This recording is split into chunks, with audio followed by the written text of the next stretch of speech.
Yeah, welcome everybody. Today in this webinar, we want to go over the topic, the basic guide to a functional Discovery and CMDB, how Discovery can ease your documentation project. And yeah, my name is Martin Hankopf. I'm head of care and consulting at i-doit, and I'm not alone here. I have help from Sotiris, which is from JDisc, and together we today want to show you how i-doit can work together with the Discovery solution JDisc. Welcome, Sotiris. Hi everyone, I'm a software engineer at JDisc, and today I will explain the JDisc Discovery and how it can cooperate with i-doit, and in general what functionality it can provide, which might be useful in your organizations. During the presentation, feel free to use the chat functionality and join the Q&A after the presentation. We will try then to answer all the questions that you have and maybe show you some more use cases as you like. First, we will start today with an introduction to i-doit, just a little part. Then I would like to give you a live demo of JDisc implementation in i-doit, how to configure it, what possibilities it has, and afterwards, Sotiris will show us JDisc itself, and afterwards we will go to the Q&A session as you like. Yeah, we are Synetics. We are the makers of i-doit. Vision becomes a success story. We were founded in 1996 as an IT system and consulting company. In the first decade of its existence, Synetics concentrated on infrastructure-related topics. And since 2005, the idea of the documentation software i-doit emerged, and it began all with a simple customer project. So in the software is now over 25 years of experience in the IT industry, which has flowed into it and made it to the documentation solution it is today. What is i-doit? One documentation tool for all use cases, for mostly all. If you're not already an i-doit user, you can try it out. Just go to demo.i-doit.com. There you can find a demo version of i-doit with all demo data in it, with many use cases, and yeah, you can play a little bit around with the software and learn it a little bit. And if you like, there is also our knowledge base, which is from interest when you want to dive deeper, which shows you all the functionalities of i-doit explained in deep. So yeah, try this out also if you like. We have add-ons for i-doit, which extend the functionality of the software, which you can also look up on our website. They are mainly interfaces to other solutions like JDisc, from discovery, monitoring, compliance, whatever. And there are also add-ons which extend the functionality of use cases like our ISMS add-on, which is used for ISO 27001 certification. If there's a use case for you, maybe you find the corresponding add-on in our add-on list on our website. If you want to make a trial of i-doit or of JDisc, there on both websites is the possibility to get a test license for testing the software. Just on our side, go to the trial button and you get all the information that you need to start testing. And we provide free steps or free solutions how to install i-doit. The easiest way would be to download our i-doit virtual evil appliance for testing. But if you like, you can also use the automatic installation or the manual installation for your Linux on-prem solution. Hoppala. With i-doit, you can document your entire environment, for example, networks, infrastructure, clients, server, software, licenses, or IT services. And the software can be fully customized by yourself. You can define your object types as you like and your own categories. There are a lot of objects and categories which are already coming with the basic installation of i-doit. But if you like, everything is customizable. So we have a really flexible solution here. Yeah, let's start right away and switch to the software and have a look at the JDisc integration and stop the slides here. I'm here in my local demo instance, which I will show you the functionality. maybe first log out and show you from the start. In i-doit, we have a web interface, which you can use with your normal browser. We can log in here with local i-doit users. And we also have a connection to LDAP sources like Active Directory. So if you like, you can also log in with your normal Active Directory account. And you can also use this connection to synchronize the information about the users and the groups which they are seated into i-doit and use it together with our write system. So yeah, there are many possibilities on this side. After login, I get here the selection for which tenant I want to use. This is something where you can have more than one i-doit instance on one server, if you like. It's also usable, for example, when you want to split the documentation off in different parts or something like that. And as I have the tenant license here installed, I can now select which tenant I want to use. We start after the login here in the dashboard, where we can see all the object types that we have i-doit. It starts here with the contact area where I have customers and organizations. I can build up person groups here or document my system accounts.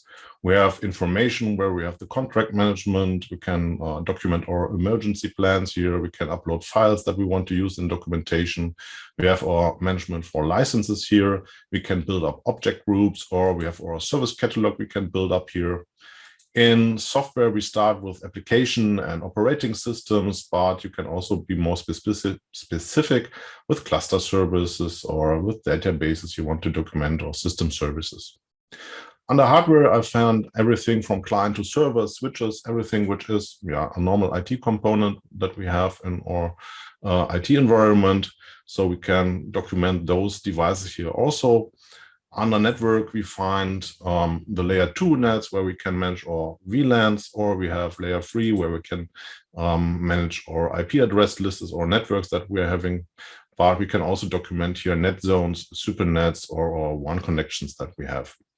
Last but not least, in my demo environment here is infrastructure, where we find everything which can be a location in i-doit, so where things can be placed, like buildings, floors, rooms, racks, and we find everything which has to do with cabling. So the cables itself are here, and everything we need to document power cabling, network cabling, or fiber channel, all the components that you need to document your cabling in your IT environment here. To understand i-doit, I will start with an object type. Let's select the server here, for example. I always see how much objects I have already documented by the numbers behind the object types here. I have 70 servers so far. And when I select these objects, I see this list view here on the right side, where I can see all my servers which are in the documentation at this point of time. These lists are also configurable, so you can select which information that you use on daily basis should be presented in those lists. For example, I've put the name of the server here or the IP address. And if I would be in a contact object, I would select email address or telephone number so that the list presents information that you really need every day. When you want to have more information, you just can select the server here. And then on the left side, we will see all the categories that are in this configuration here assigned to the server. I say in this configuration because this is also customizable by you. You can decide which information you want to store, and therefore you can select which category, and these are all categories here, are assigned to an object. There's only one category which has always to be assigned. That is the general category, because there are some basic information that i-doit needs, like the object ID, which is unique for every object and things like that. We have different field types in i-doit. Some are normal text fields where you just can type in. Then we have so-called dialog plus fields where you can select something which is already defined. Or if you are missing some information, you just can add it here, and up to this point, this information is also available in this category, in this dialog plus field here, to be selected. Then we have some fields which are filled or pre-filled with information following a schema. For example, for the sys ID, you can assign how this number here and this field is filled up. I've decided to start with SRV underline and then a number. so that I can use it, for example, for my inventory or something like that. Then we see the creation date here of this object and the date where it was last changed. This is some information which comes from the logbook here, where you can see from the creation of the object in the documentation until how today, what changes had been done to it, at which point of time this change has happened and who has done the change, so that you can see how the information is generated for this object here. Then every category has a description field, which can be used freely. Here it is used in German for the purpose of the server. And every category has such a description field, which can be used for any purpose as you like. Then we have categories which have its own use cases, like the image category, where you can upload images to the device, or we have the location category, where you can store where the server is seated, where you can see, okay, the server here is sitting in a rack, and you can see in which height it is seated there. And this is mostly helpful for managing your infrastructure and your racks that you have. I would, as we are talking about discovery today, divide those categories in those that we have to manage manually, because the information can't be gathered automatically by a discovery tool, and those categories which can be pre-filled or automatically filled with a tool like JDisc, which discovers this information for us. For example, we have an accounting category where I've filled in where I bought this server, what it has cost initially, or what are my monthly costs of this object. These are normally no information which I can get automatically. Normally I have them in somewhere in the accounting or I have them in a list or something like that. But this is normally something that you cannot discover automatically. With JDisc, this is a little bit different, because JDisc can, if it is the right manufacturer, go to the manufacturer side, use the serial number or the service tag, and then gather contract information from the supplier. And maybe that can be in some cases helpful to get those support contracts or warranty information directly from the manufacturer into i-doit. But normally this would be something that I have to fill in manually. Then we have, for example, the contact assignment in i-doit, where I can say which persons or organizational units have to do something with my server, like administrators or users. So I can add them up here and can assign them a role, so that I can see in which function they have to do with this device, which I'm currently managing here. This would be also some information I would have to assign manually here. Normally, what I can do with JDisc, I can import the last login user. So this can be sometimes helpful because the last login information, in some cases, maybe the user which is using the device also. So I can use it to prove if this information of the user here is right. But as said, normally these assignments here have to be done manually. Same goes for the location. Normally there is no possibility to find out by a discovery tool where a device is seated, in which height in a server. There are some possibilities with I think the manufacturer was Rital, who builds racks, which are can be discovered by SNMP, but normally you cannot discover in which position in the rack the server is seated. So this has to be filled out manually. Same goes for all the locations that you have. In i-doit, we can document the structure that we have. Like here, we see the server here, which is seated in a rack, which is sitting here in a server room, which is in a basement here positioned. And this basement is sitting in a powerhouse, which is a building. So this structure here normally cannot be discovered automatically. So this is information that you have to fill up manually also. But there are many information that we can discover automatically. Let's count them out here. For example, if there's a certificate on the server, that can be discovered by JDisc. If there are databases on the server, which tables they have, which sizes these tables have, this is something that we can discover with JDisc. When there is direct attached storage, like a controller, and there are devices on it, like hard disks, and there is a RAID array built out of these disks, this is something that we can discover automatically with JDisc also. Also, we can see what drives are presented to the operating system. We can see what graphic card is built up in this device. We can see what IP addresses the server has through the discovery. So there are many things also, like the memory configuration, which memory modules are in the server, then the module information, what service tag or serial number I have, which is really useful if you have a warranty thing or something like that to use it directly. We can discover with JDisc fully all the network information, so which interface cards are in the server, which ports are on the server network card, and even, and this is special to JDisc, JDisc can scan switches and there gather the information from the MAC address table, and so it can calculate on which port the server is directly connected and cabled on a switch. There is an add-on from JDisc which is called the networking add-on, and with this you can get the possibility to get the cabling between all your devices which are gathered and in which switch, on which switch port they are connected.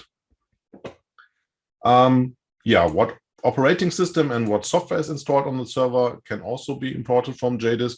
And this is also special. You get normally the license information from the big players like Microsoft and Adobe and things like that, also gathered by JDisc and imported in i-doit, so that you get an overview which license is used where and what operating system and what software is on the different devices installed.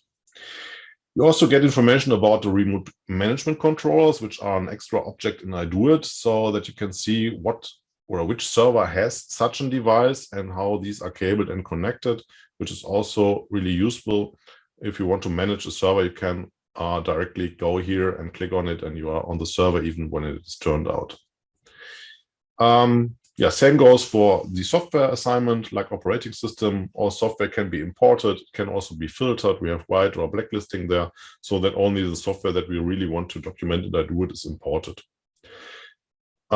Something also special is that JDisc can deliver the information about the fiber channel connections that we have, which HVAs are used there and how they are connected, if there's a SAN device and which LUNs are available on these SAN devices. So this information can also be imported automatically. So you see, when we look at the server object, I would say, 80% of the information which I normally had to configure or document manually, which would have a big effort, can be imported automatically. And this is the big thing with Discovery, or that is the point when you think about using a Discovery, that you don't have so much effort to get and gather this information, and that you can rely on a tool like JDisc, which delivers this information in the documentation automatically. And you can trust on the information because it's actual and not outdated. And this brings much more information to the documentation in an actual state. This was just information that we can import for servers. There is many more that we can do. For example, JDisc can directly connect to a VMware cluster over the VMware API and ask all configuration data from there. It can deliver information about clusters, how they are assigned and configured, and many, many, many more. This is just a glimpse I want to show today, how it is built up in i-doit. Look at the time, I have to speed up a little bit. The configuration is, I think, really easy to use, and you can find it in our interface section here.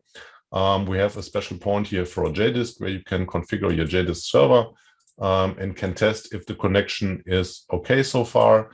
So you enter the IP address and some of the information that you entered during the installation, and then you can check if the connection to the JDisc server is working.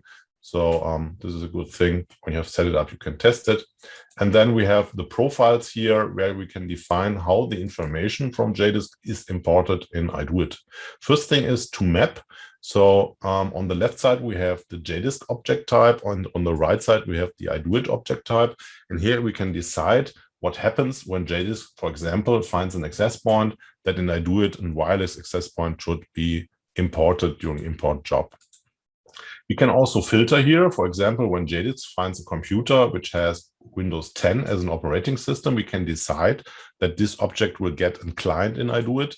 And for example, when it finds a computer where Windows Server is as an operating system, then it should be a server which is imported in i-doit. So we can filter here and decide by the operating system what kind of object will be generated during the import in i-doit, which is also really usable. Then we can decide far down at the bottom, because we have many object types which are supported here, which categories should be filled in i-doit. So there's everything listed that you can use for import and can be filled then from the information I taught you by the server object. You can find everything here also for clusters and other things, virtual machine configuration and such things. And then here are some special configuration possibilities where you can decide if you want to import software, if you want to import licenses, how you want to import network addresses. Maybe you want leave IP version 6, you want to import it, or you want to leave it down, how the DHCP addresses should be handled. So this is, a lot of special configuration. Then we have, for example, here the whitelisting for the software import, where we can list what software packages should be imported and so on. And that's the thing that you have to set up when you want to start importing in i-doit. To set up such a profile, there are some profiles already configured here. For example, the complete import, which imports everything, but you can set up your own profiles here also. The import in i-doit is really simple. Let's change a tenant so that I don't destroy my demo data here. You just go to the import in the extra menu. There you can find JDisc, and you can select here that you want to start the import with the profile that you like or that you have set up, and you just can start it here. Or what you normally do, you set up a cron job which does this automatically, maybe on night or something like that, so that it's scheduled and that you don't have to go here to discover your devices. And another thing that you can also do when you are in i-doit, you have the possibilities from the devices themselves. Therefore, I have to change the tenant again because I have not configured it here. For example, when I am here on a server object and I know that there is something be changed with this device, I have the JDisc Discovery category here, and I can at any time go here and start for a new device a scan job here so that it is discovered for the first time, or I can update information from the discovery also if something has changed and I don't want to wait for the scheduled job for this. That's just in short for the configuration and the functionality. And I think I will now hand over to Sotiris so that we can jump into JDisc itself, so that you can see a little bit about the software itself and the possibilities of JDisc itself. Are you ready, Sotiris? Yeah, I'm ready. So JDisc, the product is called JDisc Discovery and offered by JDisc. JDisc is a company which was established in 2009. And since then it offers the product JDisc Discovery, which is an network discovery and inventory tool. What does it mean? So in companies and corporations, every company and corporation has a network today, or multiple networks. And these networks contain devices. They are interconnected. They spread probably across different countries or continents. And it is it's very important for the corporation to have this under control, to optimize the costs of the whole IT infrastructure. And eventually, in order to do that, you need to know what kind of devices you have in your network and a lot of details about these devices. So JDisc Discovery specializes in this section to and has the goal to discover all the devices that you have in your network and provide you information about that. JDisc Discovery is coming in a bundle setup file that you can download. It is agentless discovery tool. So basically, you just install it in a JDisc Discovery server. This is a Windows machine, and the Discovery server is running from this machine, and then when properly configured, then it can discover your complete network. JDisc Discovery is coming also with a client tool through which you can access all the data that it discovers, and I will show this tool in a short. So the server itself is scanning the network. It's using various protocols to do that, like SNMP protocols, SSH. It connects to devices to get information when appropriate, and aggregates all this data into a central database that comes with a bundle, a Postgres database, and also normalizes this data because it can come with via different formats from the manufacturers. So I will start now the client. I will share my screen.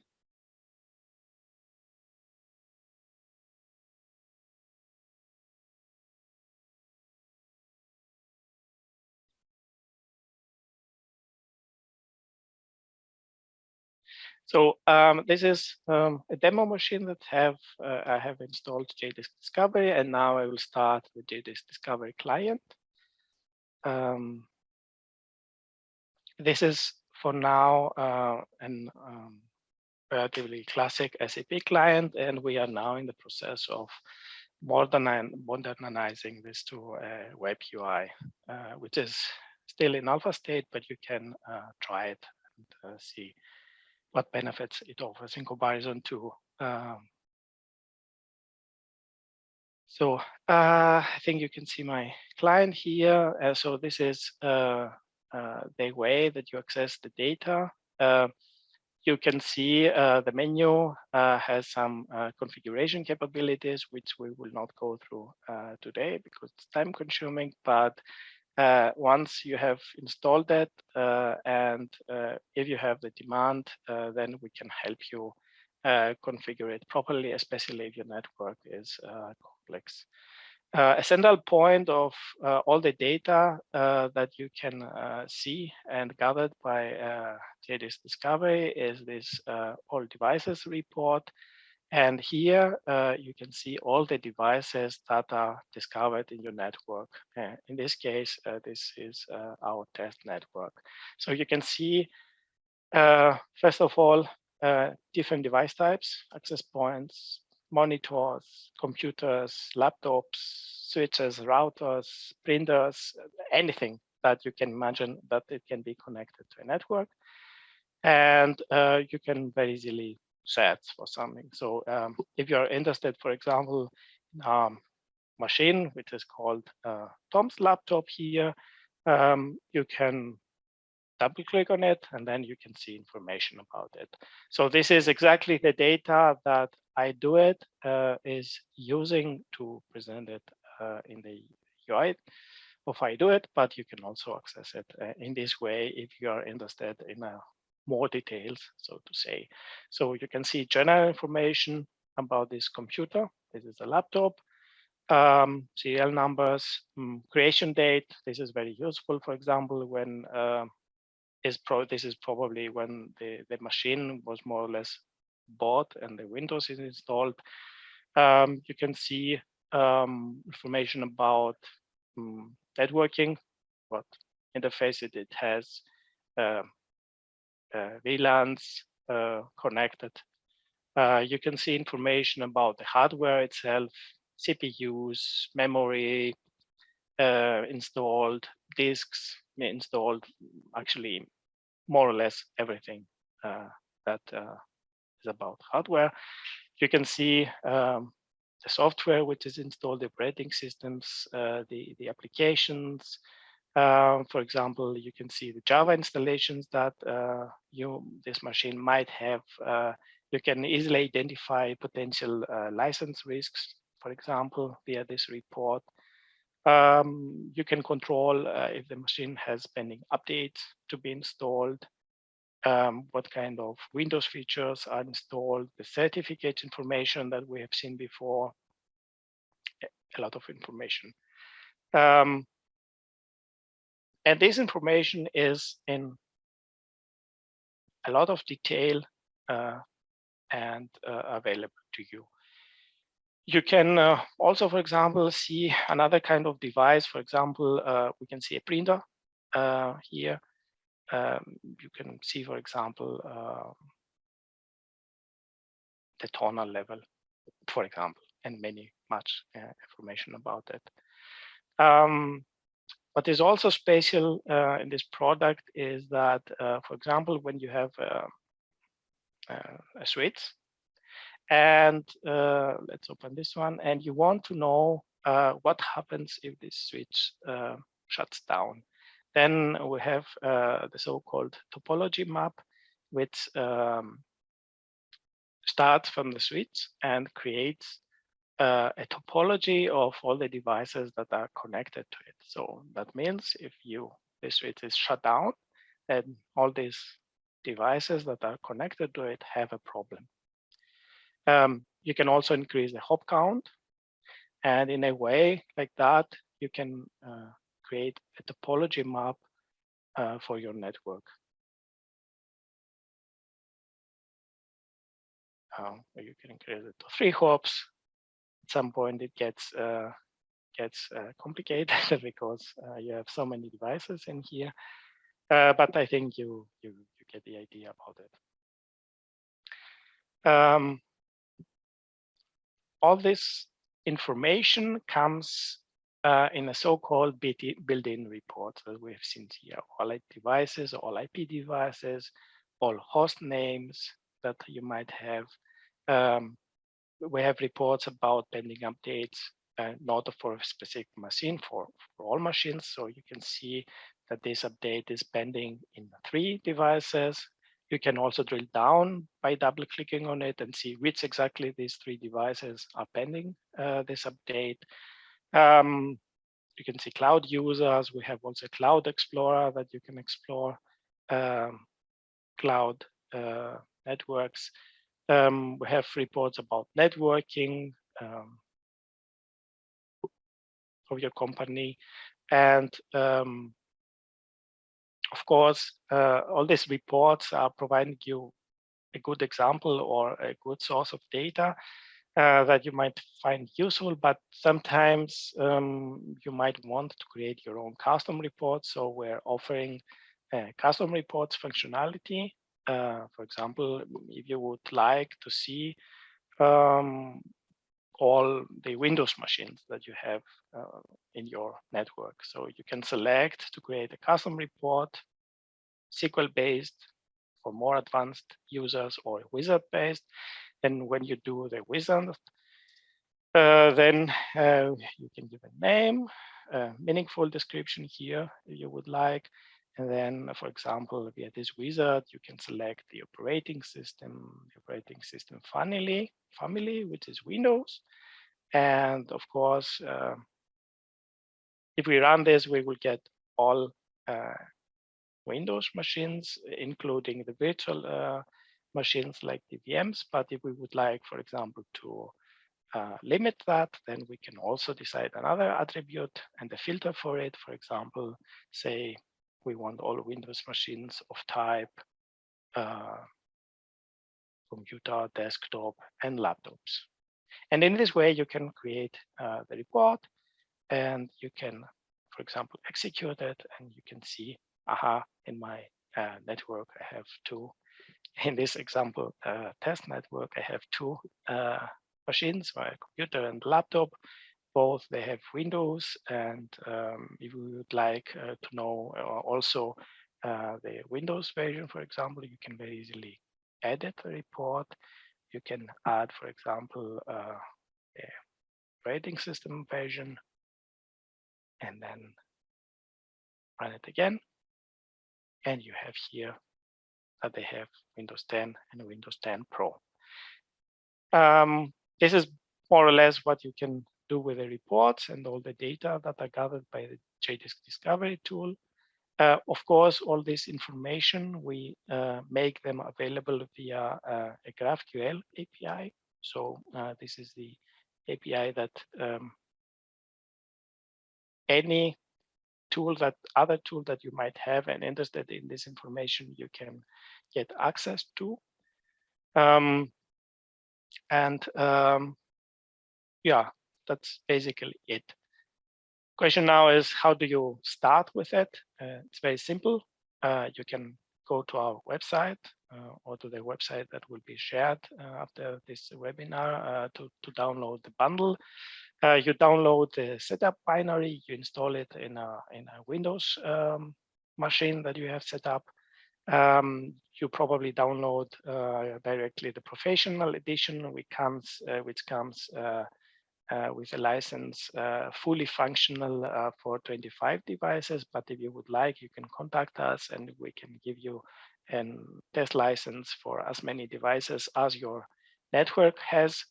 And then you can give it a try and you can fully try the software in a real environment, and you can really discover by yourself the capabilities of it. We provide a weekly release, so we try to be acting really fast to support tickets or new feature requests that comes from our customers. So we release weekly, and we have really short time to market.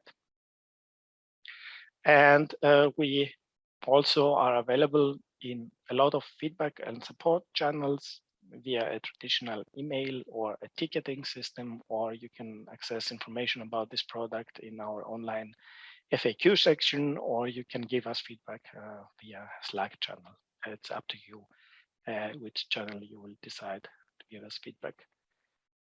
As I also mentioned before, this client here is really stable and really powerful, but it looks a bit old-fashioned. So at the moment we are working on a new web UI that will bring another perspective and usability for accessing the data.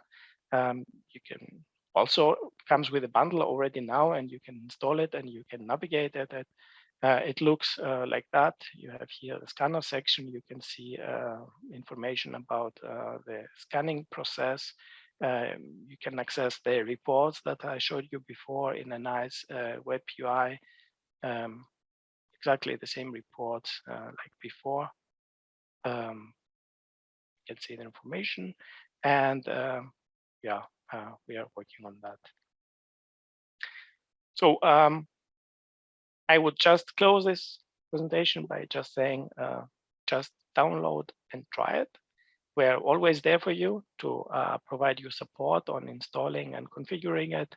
And we're always here and happy to receive feedback about it. Yeah. Martin? Yeah, I'm still here. I have to unmute. Yeah.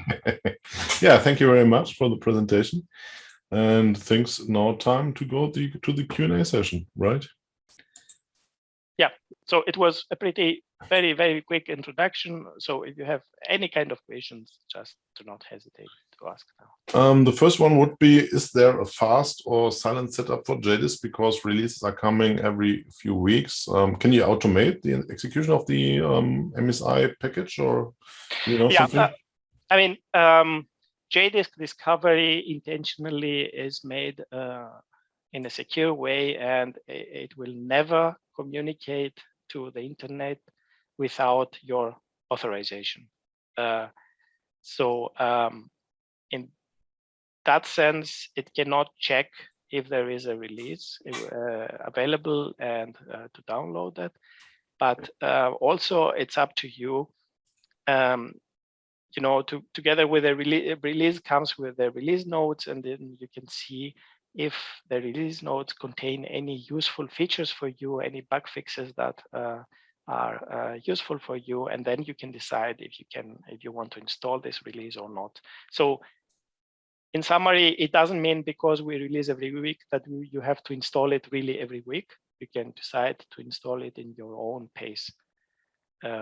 And directly to the question, no, for the moment, there is no automation to download and install the MSI, but I think the installation and the upgrade process is relatively simple and goes smoothly. Okay. Next question was, good example with the certificates discovery. Is the import from the data in i-doit possible? No, not so far. The certificate information from JDisc is currently not in the import possible, but I think will be possible in future versions of i-doit. So it is on the list of things that we want to implement, but so far it is not possible to import certificate information to i-doit.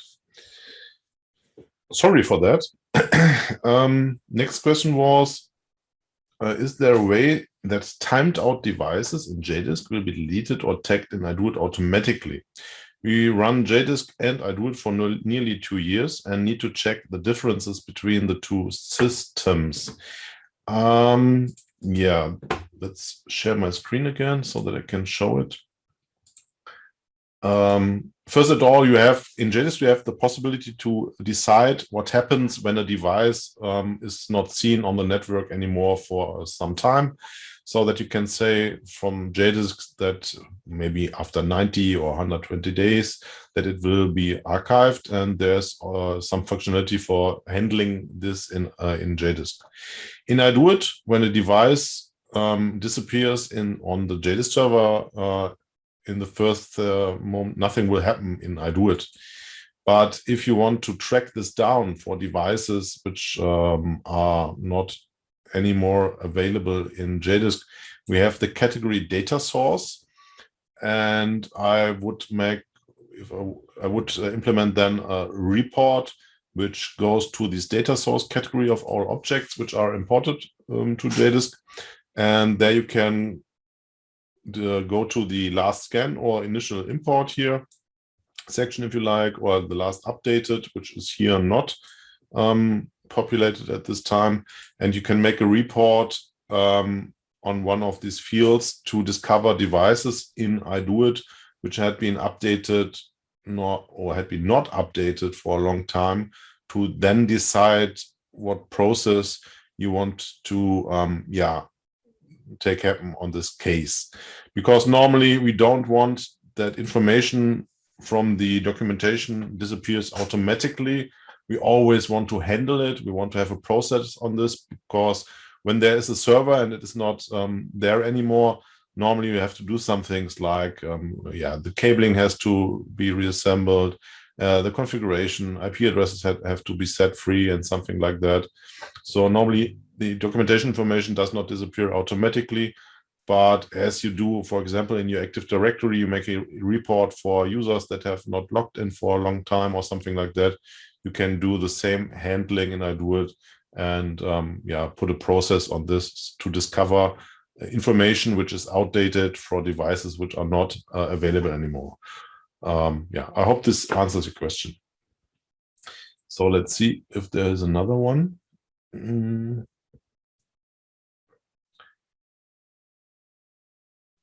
Okay, silent setup I saw for the client, but not for the server.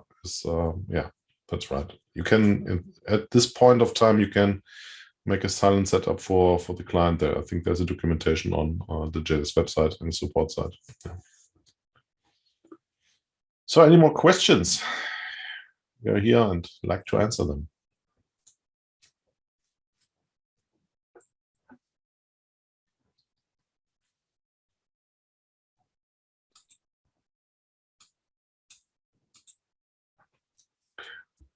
So if there are not more questions from your side, I think we did a good job and answered everything. We gave you all the information that you need. And yeah, you don't have to explain it here to infinity. I mean, questions normally come when you try the software and on your real needs, and then questions come. How can I do that? And is it possible to do the other thing? And for that, we are always available, not only today, we are always available to answer such questions. So if you are interested in JDisc, just go to the website. As the jurist told you, you can download it here. You get a testing license for JDisc there also, which is normally only for 25 clients. So if you want to scan your whole network, you just can answer on the registration email that you need a full license so that you can scan your full network with the JDisc together. Yeah, a good feeling for what the software makes possible for you, and what devices can be discovered and what information can be gathered from these devices. Correct. I see now a question. Sometimes JDisc did not find clients. What could be the reason? Yeah, it can have many reasons. It can be, for example, that something is not correct with the configuration, so we would have to investigate that. It can be that credentials are not configured correctly for the clients. It can be, I don't know now from this question what kind of clients it is. It can be that the clients do not support any of our Discovery. If it is Windows clients, then we have to see and check the configuration. If you have already installed the product, you can always create a ticket to us, and then we will contact you, and then we will investigate this specific case. Yeah, I think that the support from JDisc is always great. So if you have problems with discovering special devices, just get in contact with them and they will help you. Windows clients should be supported. Normally there's something with firewall, or the networks are not configured, or the account data is missing or something like that. But JDisc can help you to discover the problem and then solve it. Yeah, we will definitely solve it.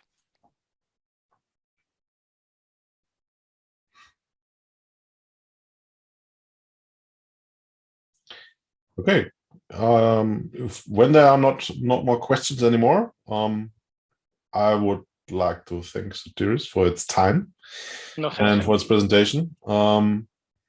I hope everybody found what we did here useful and interesting. So, and if you want to know more, get in touch with us. You can test i-doit and JDisc at any time. You get licenses and everything that you need to start up. And yeah, I wish you a nice rest of the week. And thank you for your interest, and say goodbye until the next time.